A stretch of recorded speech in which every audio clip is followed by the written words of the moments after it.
Me llamo Miguel, tengo 24 años y soy jornalero en Michoacán. O bueno, era. Todo comenzó hace 6 meses, cuando don Beto, un conocido del pueblo, me ofreció trabajo en un rancho aguacatero cerca de Uruapan. No más es para levantar cosecha, chamaco, me dijo, dándome una palmada en la espalda. Buena paga, comida incluida, y si te aplicas, chance hasta te dejan quedarte fijo. La necesidad me ganó. Mis papás ya no podían mantenerme, y aquí, en el rancho, al menos ganaba lo suficiente para mandar algo a casa. El lugar era grande, rodeado de cerros y plantíos que parecían no tener fin. Al principio todo era normal, jornadas pesadas, risas en el comedor, madrugar antes de que cantara el gallo.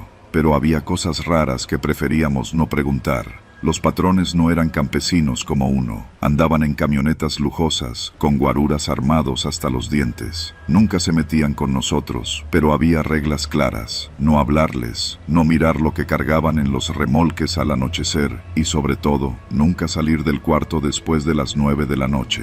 Yo hacía caso, hasta esa noche.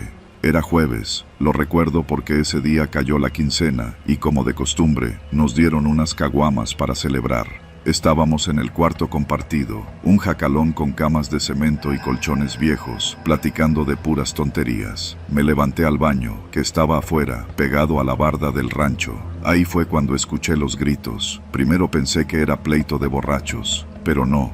Eran gritos distintos, secos, con un fondo de miedo puro. Me asomé por una rendija de la barda que daba al patio de carga, y ahí lo vi. Un hombre, amarrado de manos, tirado de rodillas frente a 2 de los patrones. Otro lo sujetaba por los hombros, y uno más, ese sí lo conocía, lo llamaban el Chino. Tenía una pistola apuntándole a la cabeza. Le hablaba calmado, casi en susurros, mientras el otro lloraba y pedía perdón. A unos metros, 2 camionetas con placas de Jalisco esperaban con las luces apagadas. Alcancé a ver hombres armados recargados en las puertas. No podía moverme. Sentí que las piernas se me hacían gelatina. Cuando escuché el disparo, me agaché por puro instinto. El sonido rebotó en las paredes del rancho como un trueno seco. Me quedé ahí, temblando, hasta que escuché el motor de las camionetas alejarse. Quise correr al cuarto, pero apenas me puse de pie, escuché algo que me heló la sangre. ¿Quién está ahí?, dijo una voz áspera que conocía bien.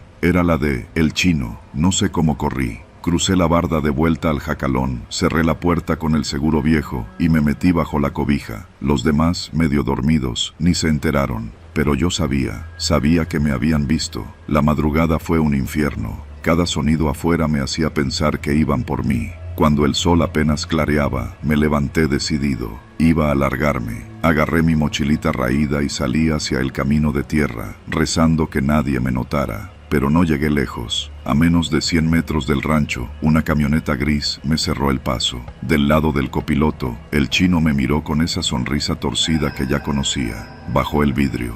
¿A dónde, Miguel? Así nomás, sin avisar. Intenté inventar algo, decir que mi mamá estaba enferma, que necesitaba volver al pueblo, pero él negó despacio, bajando del carro. Mira, chamaco, aquí todos trabajamos por algo, tú por la lana, yo por la confianza. Y anoche, la confianza se rompió. Sentí que la vejiga me traicionaba, las piernas me temblaban tanto que apenas podía sostenerme. Él dio 2 pasos hacia mí. Pero te voy a dar una chance, porque me caes bien, dijo, sacando un cigarro y encendiéndolo con calma. Te vas a quedar, no vas a contar nada, y si lo haces, si a alguien se le ocurre preguntar por lo que viste, sopló el humo en mi cara.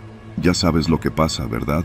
Asentí, no podía ni hablar. Ese día trabajé como robot. Las manos me sangraban de tanto arrancar fruta, la espalda me dolía como nunca, y mi mente no paraba de repetirme la escena. El hombre arrodillado, el disparo, la tierra bebiendo la sangre. Pasaron 2 semanas. Me comporté. Callé, pero cada noche, en la oscuridad del cuarto, escuchaba pasos afuera, voces que susurraban mi nombre. No sabía si era mi cabeza jugándome sucio o si realmente venían por mí. La decisión final llegó una noche de tormenta. El cielo rugía, la lluvia caía a cántaros. Aproveché. Cuando los truenos tapaban cualquier ruido, agarré mis cosas, me metí entre los surcos del aguacatal, esquivando a los guardias que se refugiaban en las trocas. Crucé cerros, caminos de piedra, barrancas llenas de lodo. Corrí como nunca en mi vida. Llegué al pueblo al amanecer, empapado, con las botas llenas de lodo hasta los tobillos. Fui directo a casa de mi madre, que al verme se echó a llorar.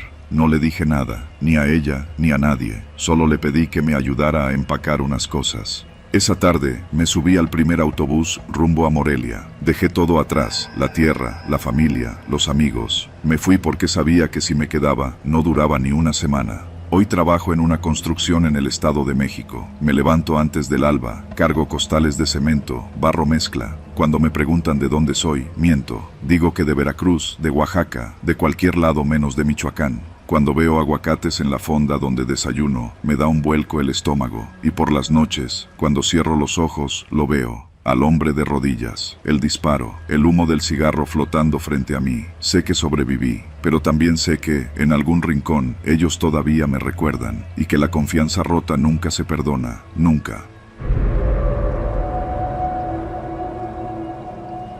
Cuando mi esposa Fabiola me insistió en que hiciéramos el viaje por carretera, yo dudé. Siempre había escuchado historias de la siglo XXI, accidentes, asaltos, camiones quemados. Pero era el cumpleaños de su mamá en Lázaro Cárdenas, y entre ahorrar el vuelo y llevar a los niños, parecía lo más práctico. Así que un sábado por la mañana, salimos de Morelia, con el coche lleno de maletas, juguetes y comida para el camino. Íbamos en nuestro Tsuru viejo, Fabiola adelante conmigo y los niños, Diego y Sofía, de 6 y 4 años, atrás, peleándose por la tablet. Yo trataba de no pensar en nada, solo manejar y llegar antes de que oscureciera. El trayecto comenzó tranquilo, música de Los Ángeles Azules, risas de los niños, chistes de carretera. Cruzamos Uruapan al mediodía, paramos en un Oxxo a cargar gasolina y compramos unas tortas. Todo iba perfecto, hasta que llegamos al kilómetro que dicen es el del retén. El retén apareció de golpe. Unas camionetas blancas, sin placas, bloqueaban parcialmente la carretera. Había conos anaranjados, unos tipos con chalecos fosforescentes y armas largas. A un lado, una cartulina mal hecha que decía, revisión de armas y drogas, seguridad pública. Vi que otros coches se orillaban y los dejaban pasar, así que, tragando saliva, hice lo mismo. Un hombre se acercó a mi ventana. Tenía barba cerrada, lentes oscuros y un radio en la mano. No tenía ningún gafete. Buenas tardes, jefe. Documentos, por favor, me pidió, sin dejar de sonreír. Le pasé la tarjeta de circulación con manos temblorosas. El hombre se inclinó, mirando dentro del coche. ¿A dónde van, compa? A Lázaro, a casa de mi suegra. Cumpleaños. Ah, muy bien, patrón. Nomás tantito, acompáñenos tantito para revisar el carro, ¿sí? Bájese.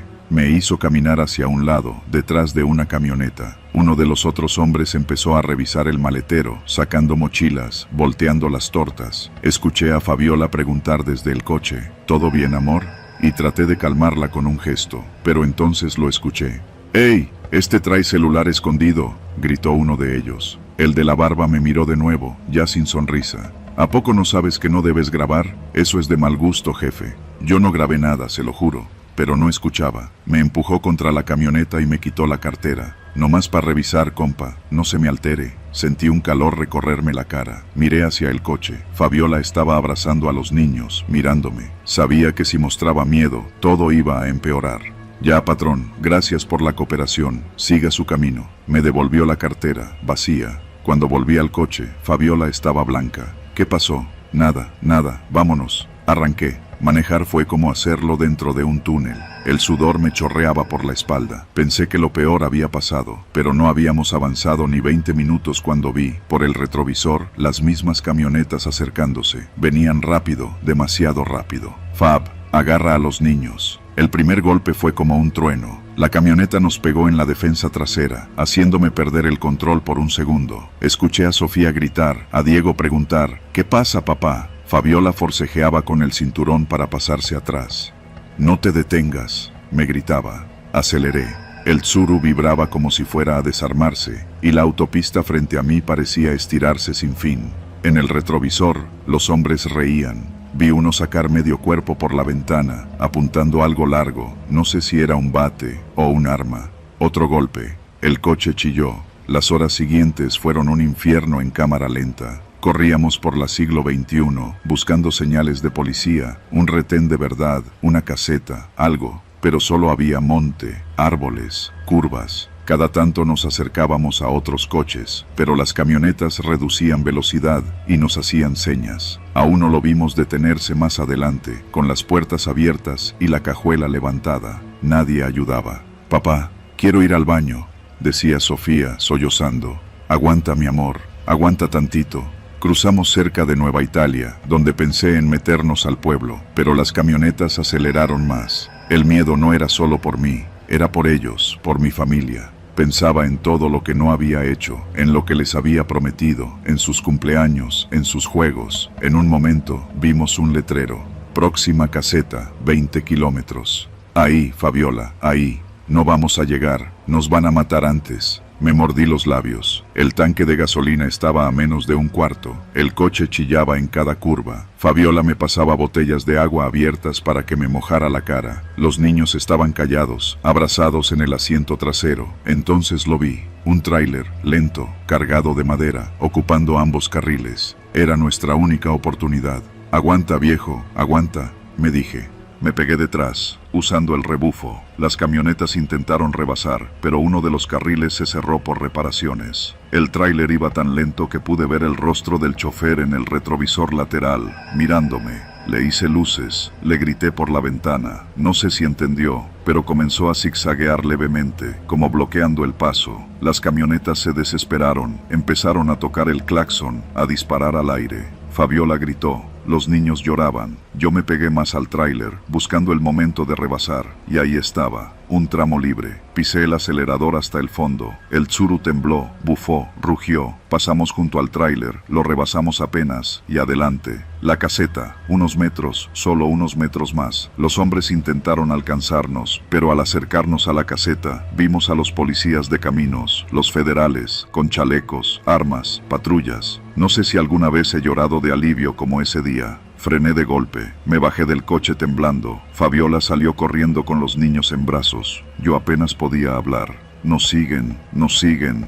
Los policías reaccionaron rápido. Uno nos metió detrás de la caseta, otro levantó su arma. Vi las camionetas frenar en seco, dar la vuelta y perderse en dirección contraria. No sé cuánto tiempo pasó hasta que logré sentarme. Me dolían las manos, los dientes, el cuello. Fabiola me abrazaba, los niños lloraban. Al final, la policía nos escoltó hasta Lázaro Cárdenas. Llegamos de noche, destrozados, sin maletas, sin regalos, pero vivos. No volvimos a hablar de ese viaje, nunca más. Ni siquiera al año siguiente, cuando la familia nos preguntó por qué ya no viajábamos por carretera. Pero a veces, de noche, cuando cierro los ojos, todavía veo esas camionetas en el retrovisor, y me pregunto cuántos no lograron llegar a la siguiente caseta.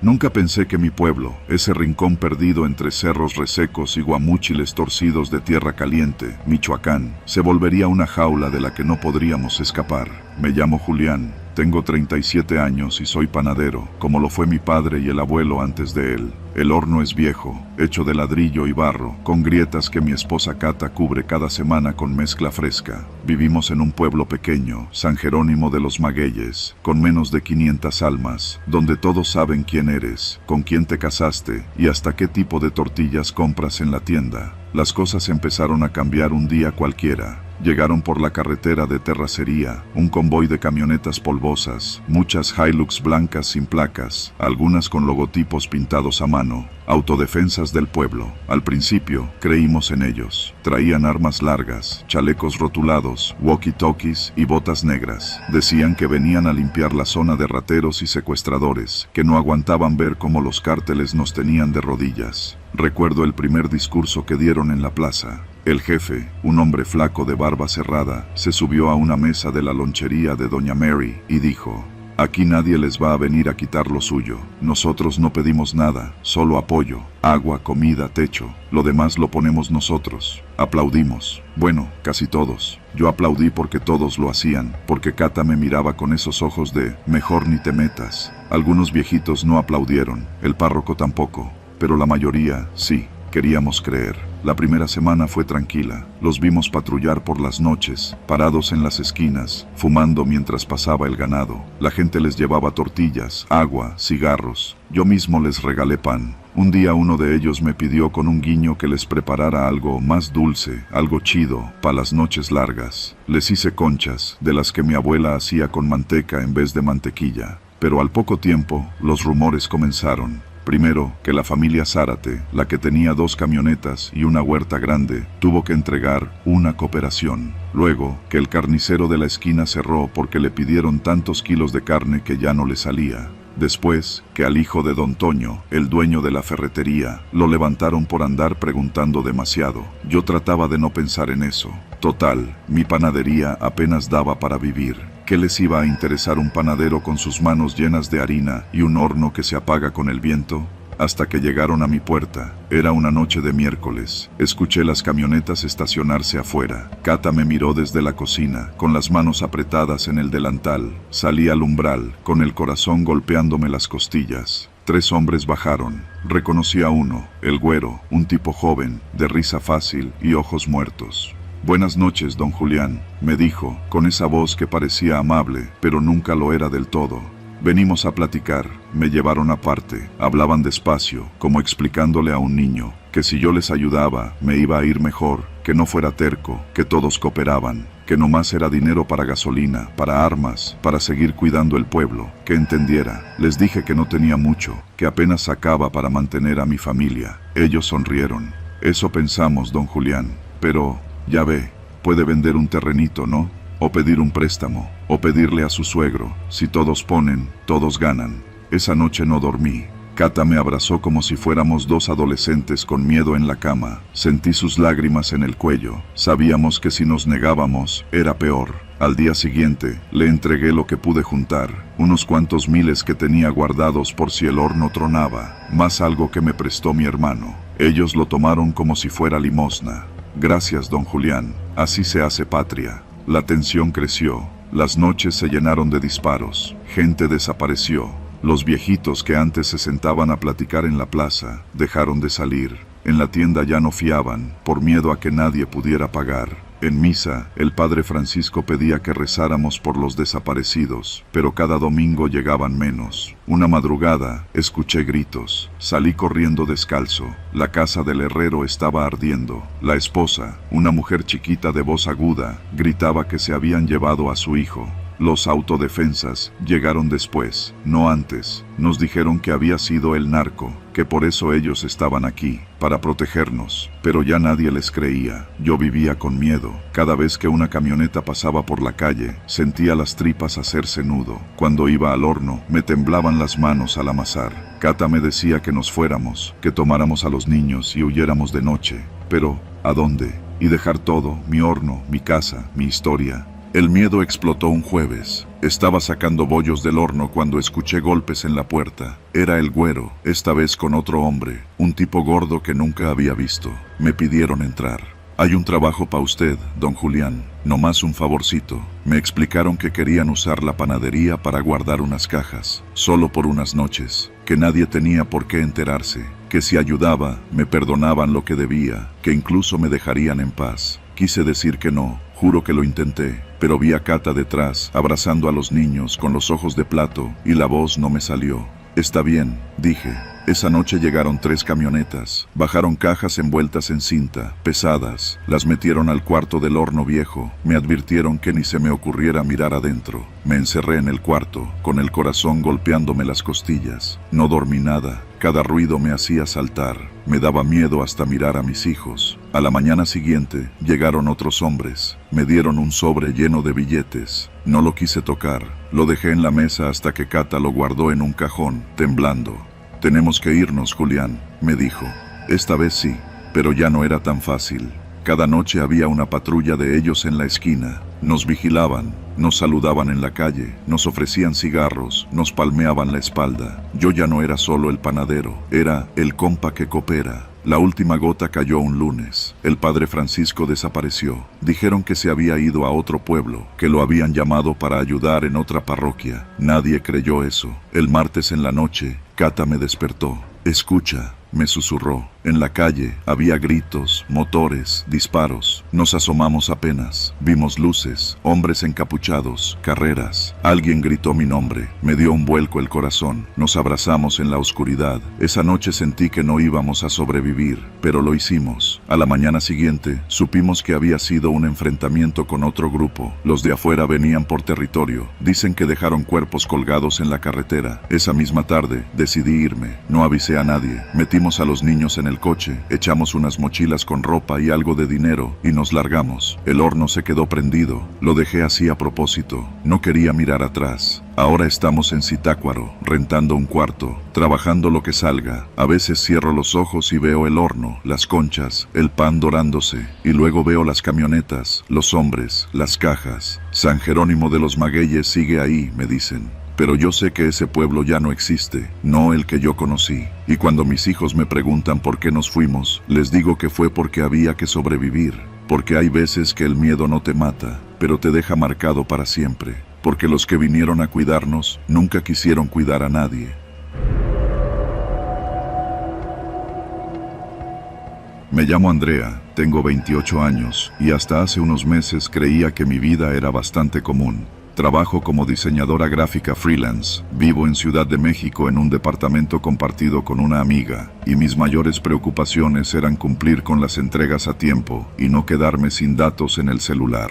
Hasta que desapareció mi hermano. Raúl tiene 32 años, es el mayor, el fuerte, el que siempre hacía los chistes en las comidas familiares y me regañaba si salía sola de noche. Hace casi un año, se fue a vivir a Uruapan, Michoacán, para montar una distribuidora de aguacate con un socio local. Al principio todo iba bien, llamadas frecuentes, fotos de su oficina, mensajes contándome lo bien que lo trataba la gente. Pero hace 3 semanas, dejó de contestar. Al principio pensé que era el trabajo, luego que el celular, luego que necesitaba tiempo. Pero cuando ni siquiera llamó a mi mamá para su cumpleaños, supe que algo estaba muy mal. Intenté contactar al socio, pero no respondió. Llamé al número de la oficina, nadie contestó, los mensajes no llegaban. Fue mi mamá quien me pidió que no fuera, que esperara, que lo reportáramos. Pero la policía nos dijo lo mismo que yo ya había escuchado en las noticias. Seguramente se fue por su cuenta, debe aparecer pronto. Así que compré un boleto a Uruapan y fui yo misma.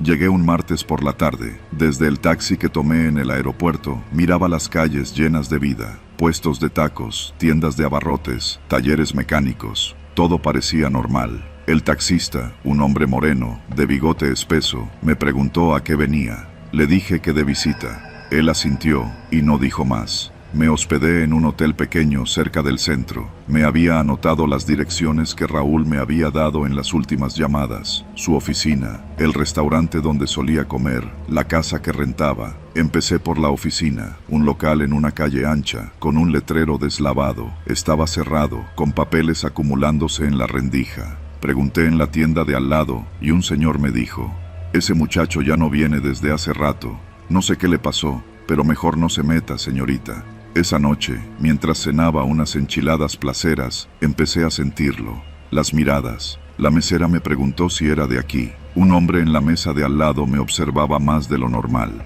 Cuando salí, un coche negro pasó despacio junto a mí. Me dije que era mi imaginación, que estaba nerviosa. Al día siguiente fui a la casa que rentaba mi hermano. Toqué, nadie abrió. Un vecino, un hombre flaco que regaba plantas en la banqueta, me miró de reojo. Cuando le pregunté, bajó la voz.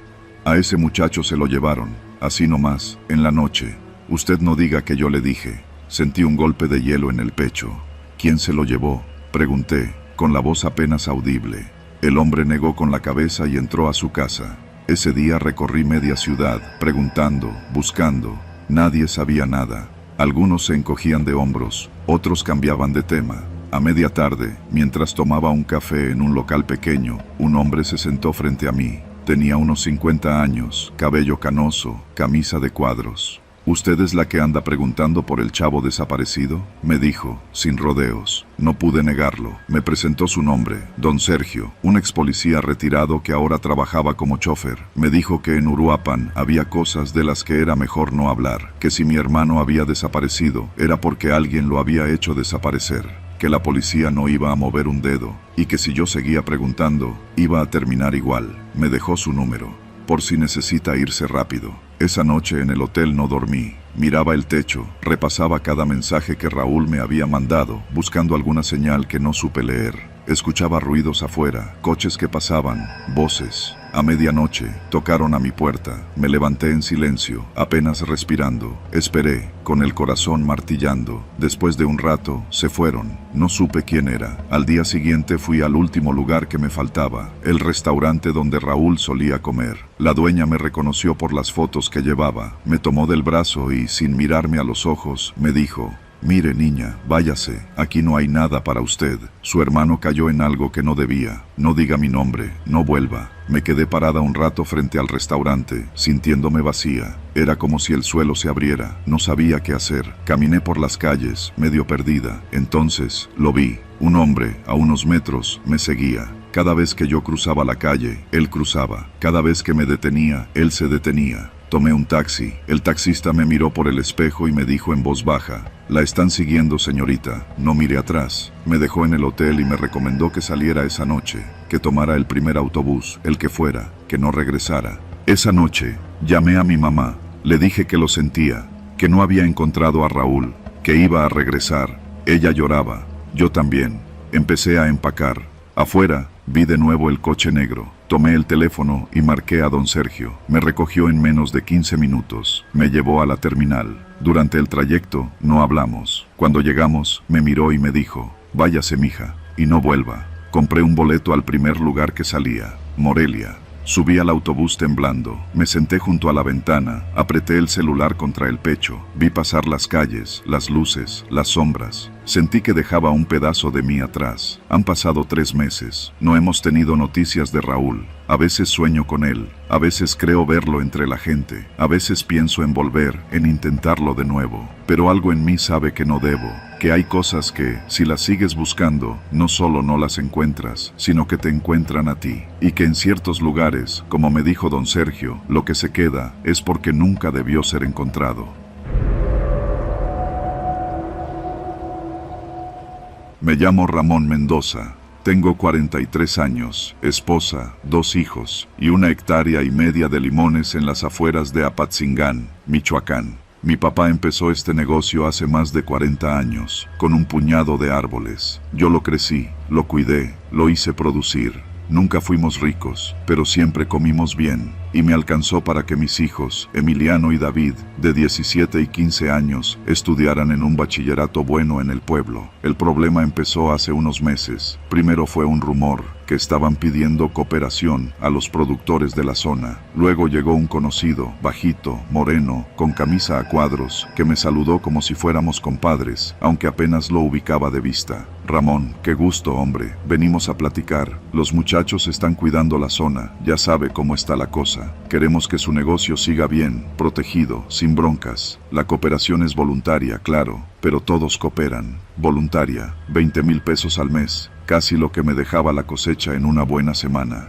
Les dije que no. Les dije que no podía, que apenas salía, que tenía créditos, que la escuela de los muchachos, que la camioneta vieja. Me escucharon sonriendo, me palmaron la espalda, me dijeron: «Piénselo, patrón, no queremos que a su familia le pase algo». Esa noche se la conté a Carmen, mi esposa. Me miró con los ojos muy abiertos, me pidió que pagara, que pensara en los muchachos, que no fuera terco. Yo le dije que no iba a mantener a cabrones armados con el trabajo de mis manos, que ya era mucho lo que nos quitaban con el precio del limón, con los intermediarios, con el gobierno, que si todos decíamos que sí, entonces ya no teníamos nada. Pasó una semana. Después, llegaron de nuevo. Esta vez no sonrieron.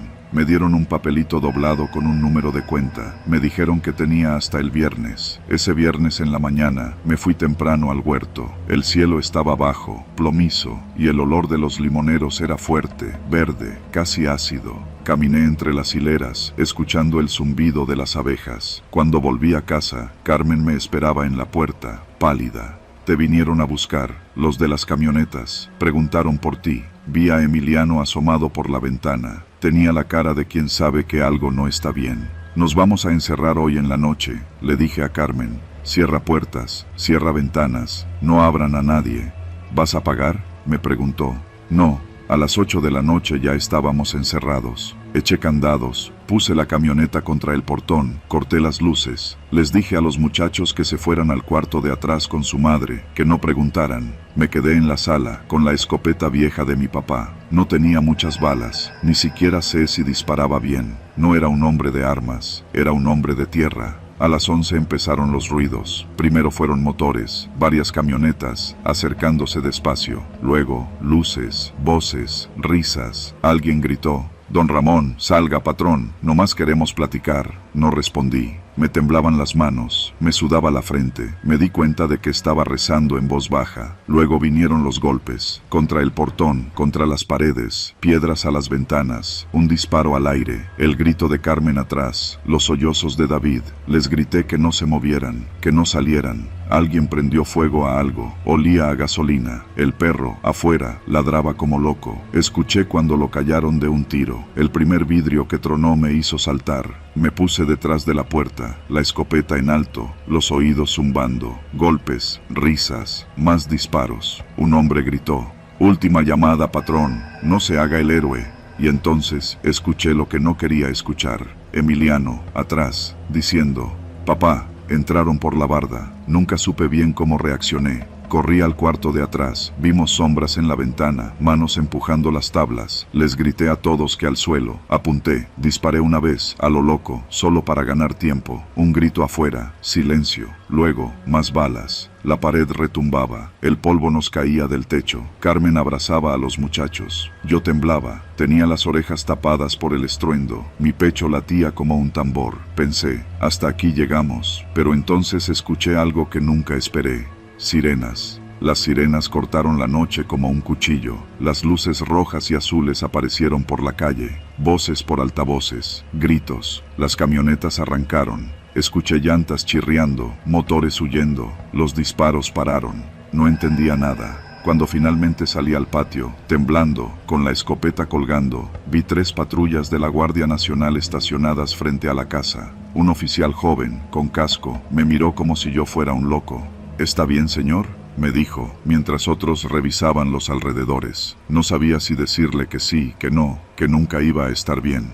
Esa noche no dormimos, ni esa, ni muchas otras después. Vinieron a tomar declaraciones, a hacer preguntas, a llenar papeles. Me recomendaron que me fuera del pueblo unos días, que dejara enfriar la situación, que lo pensara bien. Empaqué lo que pude, metí a Carmen y a los muchachos en la camioneta. Cuando pasé por el huerto, vi los limoneros, erguidos, llenos de fruto. Pensé que no volvería a verlos. Pensé que esa tierra, esa vida, ya no era mía. Hoy estamos en Morelia, rentando una casa pequeña. Los muchachos siguen en la escuela. Carmen consiguió trabajo en una fonda. Yo ando buscando qué hacer. No sé si venderé la tierra, no sé si volveré, pero sé que esa noche aprendí lo que significa tener miedo. Miedo real. Ese miedo que no es de películas ni de fantasmas, sino de hombres de carne y hueso, que vienen por lo que es tuyo, que no respetan nada, que te convierten en extranjero en tu propia vida. Y aunque sobreviví, cada noche, cuando cierro los ojos, escucho los motores, escucho los disparos, y escucho la voz que gritaba desde afuera: «Última llamada, patrón», porque allá, en Apatzingán, hay cosas que ni la guardia ni nadie puede detener, y todos lo sabemos. Me llamo Gilberto, tengo 45 años y llevo casi 20 manejando tráileres de carga en Michoacán. He llevado de todo: limones, aguacates, mangos, fertilizantes, hasta cemento. El aguacate, sin embargo, es el que da más miedo. Lo llaman el oro verde, por algo. No sabes cuántos ojos te vigilan cuando lo cargas, ni cuántos te siguen cuando lo llevas. Yo trabajo para una empresa mediana de Uruapan, que le vende a exportadoras. Nada lujoso, pero paga puntual. Esa noche, como tantas otras, me tocaba salir a medianoche para llevar un cargamento de más de 20 toneladas de aguacate a Zamora. El día había sido pesado. Dormí apenas unas horas en la pensión de choferes detrás de la empacadora. El jefe me dijo: «Gil, cuida bien ese camión. Nos dijeron que la ruta está caliente». La ruta caliente. Así decimos cuando hay reportes de robos, levantones, retenes falsos, gente que te hace bajar. Pero uno se hace el fuerte, porque si empiezas a temblar antes de subirte, mejor ni manejes. Casi a las 12 en punto, prendí el Kenworth. un monstruo de 20 metros, brillante, con lonas nuevas y GPS. Salí despacio del patio, saludé al guardia y enfilé hacia la carretera libre, el radio encendido con las voces de otros choferes, el cigarro medio encendido y las manos firmes en el volante. Al principio, todo fue normal, el zumbido del motor llenando la cabina, la vibración en las piernas, la mirada fija en el asfalto. Pasé por pequeñas rancherías, vi luces lejanas en las colinas, escuché corridos en la radio. Me detuve una vez en una gasolinera de mala muerte, compré café aguado y revisé los neumáticos. Eran las 2:30 de la mañana cuando lo noté. Un coche negro, sin placas, me seguía. Primero pensé que era coincidencia, que iba a alguna parte, pero luego de varios kilómetros empecé a sospechar. Cambiaba de carril conmigo, reducían velocidad cuando yo lo hacía, aceleraban cuando aceleraba. Por el retrovisor apenas distinguía los faros apagados y una silueta detrás del volante. No, murmuré, no esta noche. Intenté despistarlos. Me metí en un desvío rural, de esos que atraviesan campos de cultivo. Sabía que era arriesgado.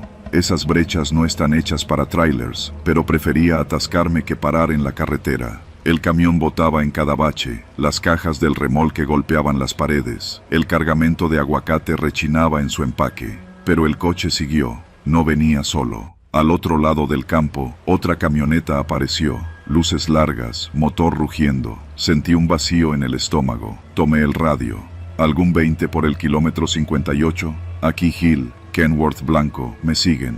Nada, solo estática. Apreté los dientes, pisé el acelerador. El camino era un infierno. El camión saltaba, yo sudaba, las manos aferradas al volante. Atrás, los coches se acercaban, recortando distancia. Vi un destello, disparos. Las balas reventaban el polvo junto al tráiler. Sentí que la garganta se me cerraba. Me repetía a mí mismo, no te pares, Gil, no te pares. A lo lejos, distinguí una curva cerrada, bordeada de árboles. Si lograba entrar a tiempo, tal vez ellos se atascarían, pero no era seguro. Sabía que si frenaba de golpe, el remolque podía volcar. Empujé el acelerador hasta el fondo. Escuché al motor rugir como un animal herido. Entré a la curva, rezando, casi llorando. El tráiler se ladeó, las llantas chillaron, pero aguantó. El remolque rozó un árbol, rompió ramas, pero siguió derecho. Miré atrás. Uno de los coches patinó, derrapó en el lodo. El otro siguió, pero perdió terreno. No podía cantar victoria. Sabía que no tardarían en alcanzarme. Avancé por kilómetros que me parecieron horas. La carretera seguía vacía. Las luces se tragaban el monte.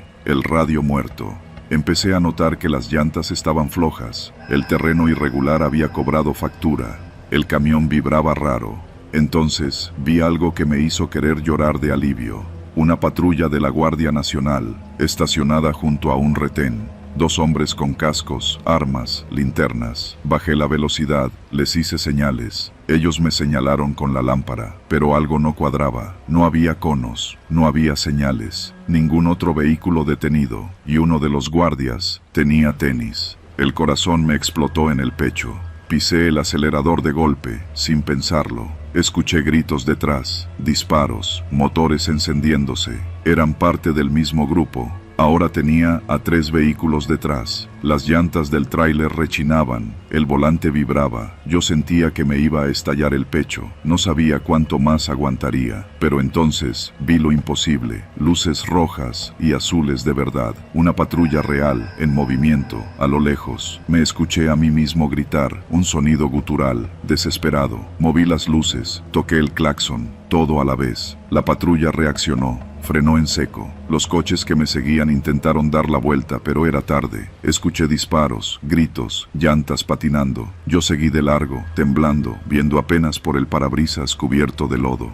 Cuando finalmente me detuvieron, estaba temblando tanto que no podía bajar del camión. 2 agentes me ayudaron, me preguntaron mi nombre, qué había pasado. No podía hablar, solo lloraba. Me escoltaron a Zamora, me dijeron que era mejor que no regresara de inmediato, que descansara, que hiciera la denuncia, pero que entendiera que poco iba a cambiar. La empresa me ofreció pagarme la semana. Me tomé unos días. Volví a Uruapan para recoger mis cosas. No he vuelto a manejar. no de noche, no en esa ruta. Cuando me preguntan qué me dio más miedo, no son las balas, ni los gritos, ni el olor a humo. Fue la certeza de que estaba solo, de que nadie iba a venir a salvarme. Esa noche sobreviví, pero cada vez que escucho un motor rugir, cada vez que veo un coche negro sin placas, mi cuerpo lo recuerda. En Michoacán, el verdadero terror no viene de lo que no ves, viene de lo que ves, y sabes que no puedes detener.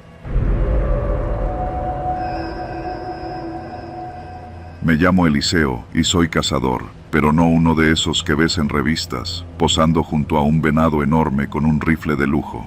Lo mío siempre ha sido más de necesidad que de deporte.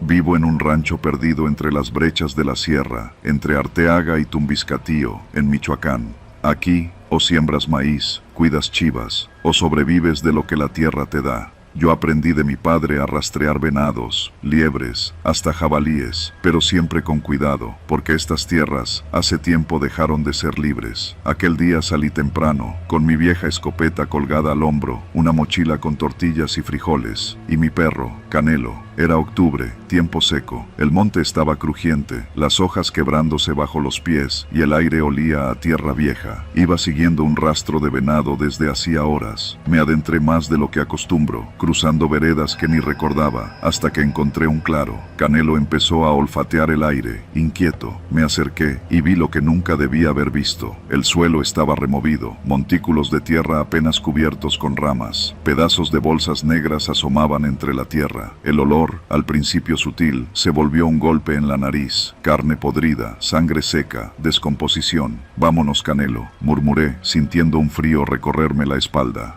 Pero era tarde, escuché voces, no era el viento, no eran grillos, voces humanas. Me agaché entre los arbustos tratando de no hacer ruido. Canelo, nervioso, se echó a mi lado. Dos hombres aparecieron, armados, con radios colgando del cinturón. Uno traía un bidón de gasolina, el otro una pala. Dijeron que quemáramos lo que falta, no vaya a venir la prensa o esos cabrones de derechos humanos. No podía respirar, sabía que si me descubrían, ahí quedaba. Mi única opción era esperar a que se alejaran, pero entonces escuché un tronido bajo mi pie, una rama.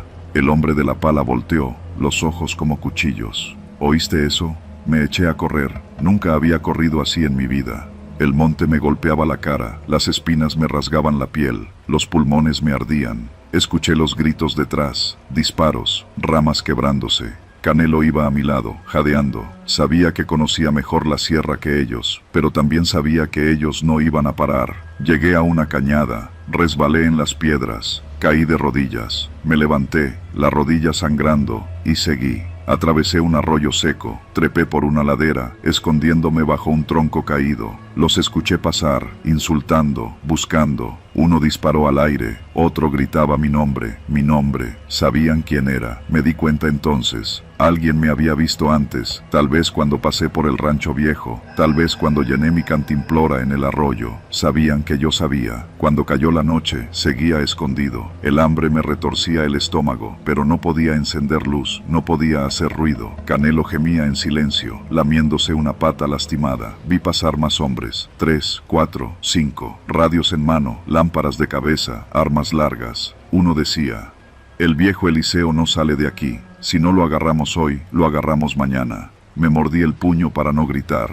Pasé la noche despierto. Cada ruido me hacía brincar. Cada sombra parecía un hombre. Pensé en mi madre, en el rancho, en la pequeña casa de adobe. Pensé en lo estúpido que había sido por meterme tan lejos, por no escuchar las advertencias, por creerme invisible en una tierra donde todos son vigilados. Al amanecer, tomé una decisión. Tenía que salir. Sabía un atajo, una vieja brecha de mulas que salía cerca de la carretera. Era mi única esperanza. Le susurré a Canelo que me siguiera. Caminamos agachados, escuchando, oliendo. El monte seguía vivo, cantando sus canciones de grillos, de pájaros, de ramas secas, pero yo solo escuchaba mi corazón. A media subida, escuché pasos, cerca, muy cerca. Me tiré al suelo, vi las botas, los pantalones de camuflaje, el destello metálico del arma. Uno de ellos estaba orinando contra un árbol, el otro fumaba. Dicen que este cabrón cazaba solo para vender carne, decía uno, riéndose. Ahora sí que va a acabar casado. Esperé. Cuando se alejaron, me levanté. Canelo y yo cruzamos la última colina, gateando, tragando tierra. A media mañana, Vi la carretera. Era como ver el paraíso, pero no podía alegrarme todavía. Sabía que podían estar esperándome. Avancé por un canal seco, arrastrándome. Cuando llegué a la orilla, vi pasar una patrulla de la Guardia Nacional. Corrí hacia ella como un loco, agitando los brazos, gritando. Los agentes frenaron, bajaron rápido, me apuntaron. «Soy Eliseo Mendoza», grité. «Me quieren matar. Allá atrás, en la sierra, hay cuerpos, hay fosas». Al principio no me creyeron. Me revisaron, me esposaron. Hasta que empecé a describir lo que había visto, lo que había escuchado, lo que cargaban esos hombres. Uno de los agentes, un muchacho joven, se quedó pálido. «Este viejo no está mintiendo», dijo en voz baja. Me subieron a la patrulla, no volví a mi casa, me llevaron a otro pueblo, a un destacamento, me interrogaron, me metieron en un cuarto por horas, me dijeron que no dijera nada, que había investigación en curso, que había gente muy poderosa detrás. A la mañana siguiente me escoltaron a Morelia, me dijeron que debía quedarme ahí, al menos por un tiempo, que si volvía al rancho era bajo mi propio riesgo. Han pasado 3 meses, vivo en un cuarto que me paga el gobierno, trabajo lo que puedo en un taller, extraño mi sierra, mi casa, mis árboles, extraño a Canelo, que se quedó con un primo en Uruapan. A veces cuando cierro los ojos, veo los montículos de tierra, las bolsas negras, veo las botas, escucho los gritos, y entiendo que esas tierras donde crecí, donde aprendí a cazar, ya no son mías. La sierra no olvida. Y los hombres que mandan en ella, tampoco.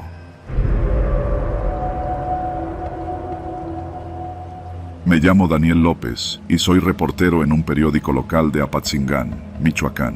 Tengo 35 años, una esposa que me ha aguantado demasiado y una hija de 6 que todavía no entiende por qué a veces llego a casa oliendo a miedo. Nunca quise ser héroe. Entré al periodismo porque me gustaba escribir, porque sentía que contando historias podía darle algo de sentido al desastre que es este país. Empecé cubriendo notas culturales, deportes, sucesos menores, pero aquí, en Tierra Caliente, no hay nada que se quede menor por mucho tiempo. La historia que me metió en problemas comenzó como un rumor. Un regidor del municipio, apellido Robles, estaba construyendo un rancho demasiado grande para su sueldo. La gente lo murmuraba en los cafés, en los tianguis, en la fila del banco. Lo de siempre, que las licitaciones, que los moches, que las maletas llenas de billetes. Pero una noche, en un bar pequeño donde los reporteros solemos emborracharnos, un amigo me dijo algo que me hizo dejar la cerveza a medio tomar. No es solo corrupción, es otra cosa, Dani. Están lavando para los terreros. El rancho no es suyo. Es de ellos, los terreros, un grupo que ni siquiera sale en las noticias, pero que todos conocen. Controlan aguacate, limón, transporte, hasta los puestos de pollo en el mercado. Nadie les dice que no, nadie escribe de ellos. Yo decidí escribir. El primer texto fue suave. Hablé de enriquecimiento inexplicable, de obras fantasma, de terrenos comprados por prestanombres. Lo publiqué en el suplemento dominical, pensando que solo iba a provocar algunos comentarios. A la mañana siguiente tenía 3 llamadas perdidas de un número desconocido. Un mensaje de voz, breve. «Ya bájale, cabrón». El miedo no me llegó de golpe. Llegó como un cosquilleo en la nuca, como un frío en el estómago. Lo ignoré. Pensé, no estoy diciendo nada que no se sepa. Pero los días siguientes, las cosas escalaron. Me empezaron a seguir. Primero, un coche negro, estacionado frente a la redacción.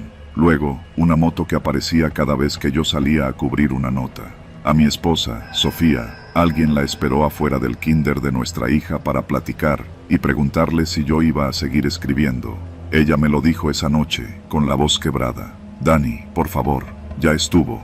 Le dije que iba a parar. Le mentí. El segundo texto fue directo. Mencioné nombres, contratos, fechas. Usé seudónimos, pero todos sabían de quién hablaba. Recibí mensajes de otros reporteros, algunos para felicitarme, otros para decirme que estaba loco. El editor del periódico, un hombre viejo que ya no creía en nada, me llamó a su oficina. Tenía la mirada apagada. «Mira, chamaco, si quieres jugar al valiente, es tu pedo, pero no metas al periódico». Le dije que lo entendía, que lo iba a manejar solo. Me dio una palmada en el hombro, como quien despide a un muerto. La primera amenaza seria llegó una madrugada. Me despertó un golpe seco en la ventana. Salí descalzo, medio dormido. Una piedra había roto el vidrio. Envuelta en ella, una nota. «Una más, y recogemos a tu niña en el kinder». Me senté en la sala, temblando. Sofía salió, vio el desastre, no dijo nada, solo se sentó conmigo, me tomó la mano. El silencio pesaba más que cualquier grito. Esa mañana llevé a mi hija a casa de mi suegra, en Morelia. Le dije que era un viaje, que pronto la veríamos. Ella me abrazó con fuerza, sin entender nada. Sofía me miró como si ya no me conociera. Seguí escribiendo. Me citaron en una fonda al borde de la carretera. Fui. Me encontré con un funcionario menor, nervioso, que me dijo entre susurros: los vieron en el rancho, los terreros. El regidor no pinta nada, es solo el peón, pero están metidos policías, transportistas, empresarios. Todos. Le pregunté por pruebas. Me dijo que había documentos, que podía conseguírmelos, que tuviera cuidado, que nadie más iba a hablar. La noche que todo explotó estaba solo en casa. Sofía se había ido a Morelia. Tenía la computadora frente a mí, las notas, los nombres. Pensaba si debía publicarlo, si debía dejarlo. El teléfono sonó. «¿Te gusta lo que haces, cabrón?», dijo una voz. «¿Te gusta poner en peligro a tu familia?». Me levanté. Fui a la ventana. Una camioneta estaba estacionada al otro lado de la calle. Vi brillar un encendedor. Alguien me estaba mirando. Esa noche no dormí. Pensé en irme. Pensé en dejarlo. Pensé en denunciar, aunque sabía que no serviría de nada. Al amanecer tomé una decisión. Fui a la redacción. Dejé todo lo que tenía. Las notas, los audios, los nombres. Le dije al editor: «Haz lo que creas correcto. Yo me voy». Me subí al coche y manejé sin mirar atrás. Han pasado 4 meses. Vivo en otra ciudad. Trabajo en una estación de radio modesta, cubriendo noticias generales. Sofía y mi hija están conmigo. A veces salgo a caminar y creo ver la misma camioneta negra doblando en la esquina. A veces sueño con la piedra rompiendo el vidrio, con la voz al teléfono, con los ojos en la noche. No me siento cobarde, me siento vivo, porque aquí, en Michoacán, uno aprende que hay palabras que matan. Y que a veces el verdadero valor no está en decirlas, sino en saber cuándo callar para poder seguir contando la historia. Me llamo Julián Andrade, tengo 47 años y vivo en un rancho a las afueras de Buenavista, Michoacán. Aquí nací, aquí crecí, aquí creí que iba a morirme viejo, cuidando vacas y cortando limones. Pero entre esos días tranquilos, hubo un periodo que cambió todo. Cuando me metí a las autodefensas. Eso fue hace casi 10 años, cuando el pueblo se hartó de pagar cuotas, de ver cómo levantaban a vecinos, de no poder ni sembrar maíz sin que llegaran a cobrarte el derecho de piso. Yo no era ningún líder, solo un hombre común que sabía disparar porque mi padre me enseñó desde niño. Me uní porque no quería ver a mi familia caer. Cuando se acabó el movimiento, o cuando lo absorbieron, o lo compraron, o lo reventaron, según a quien le preguntes, volví a mi vida. Dejé las armas, dejé el miedo, y creí que el pasado se podía enterrar.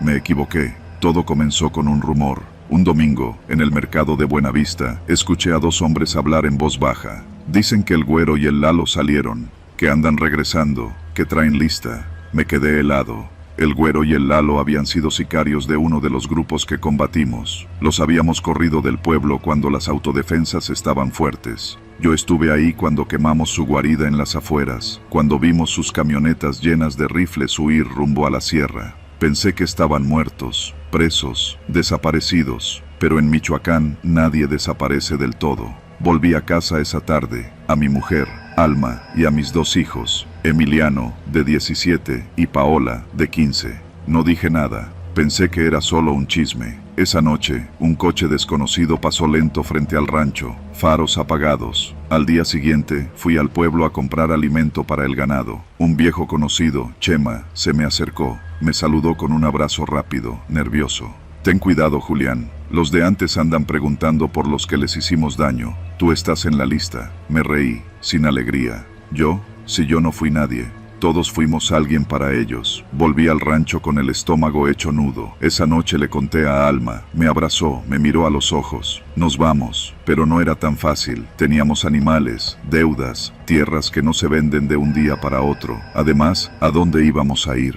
El tercer día fue el quiebre. A medianoche los perros empezaron a ladrar como locos. Me levanté, agarré la vieja escopeta que no había tocado en años. Alma me tomó del brazo. No salgas. Pero yo ya no pensaba. Salí al patio, descalzo, con el corazón golpeándome el pecho. Los perros corrían de un lado a otro. Alcancé a ver, en el lindero del terreno, luces, figuras, risas apagadas. Un disparo al aire. Andrade, sal, hijo de puta. Me quedé quieto. Volvieron los recuerdos, las noches en la sierra, los tiroteos, los cuerpos, el olor a sangre y pólvora. Pensé que había dejado todo eso atrás. Me equivoqué. A la mañana siguiente, fui al pueblo buscando ayuda. La policía no hizo nada. Me miraron como si fuera problema mío. Los viejos compañeros de autodefensas estaban muertos, presos, asustados o metidos en política. Chema fue el único que me miró con pena. Se enteraron de que estás solo, que no tienes con quién jalar, por eso vienen. Volví a casa sintiendo que cargaba un costal de piedras. Les dije a Alma y a los muchachos que prepararan lo esencial. Esa noche nos encerraríamos, y al amanecer nos iríamos con lo que cupiera en la camioneta.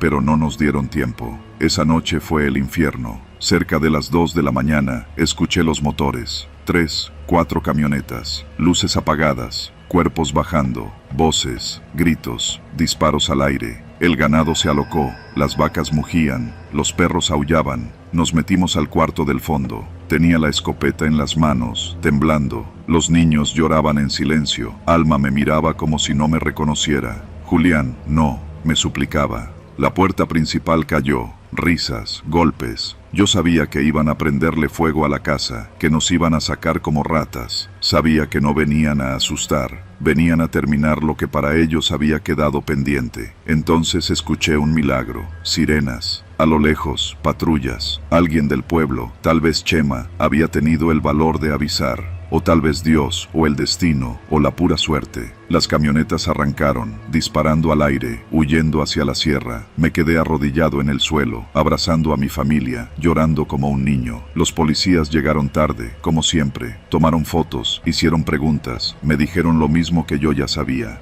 Mejor váyase, don Julián. Aquí nadie le garantiza nada. Hoy estamos en Morelia. Rentamos un cuartito, vivimos al día. Dejé las tierras, vendí lo que pude, dejé atrás los animales. Alma trabaja en una cocina económica. Yo ayudo en un taller mecánico. Emiliano y Paola estudian, intentan rehacerse. A veces me despierto en la noche, sudando, escuchando disparos que no existen. A veces veo una camioneta negra en la calle y siento que el corazón se me detiene. Quise creer que el pasado podía enterrarse. Quise creer que había terminado, pero en Michoacán nadie olvida, ni los buenos ni los malos. Y los que estuvimos en medio, cargamos con todo, siempre.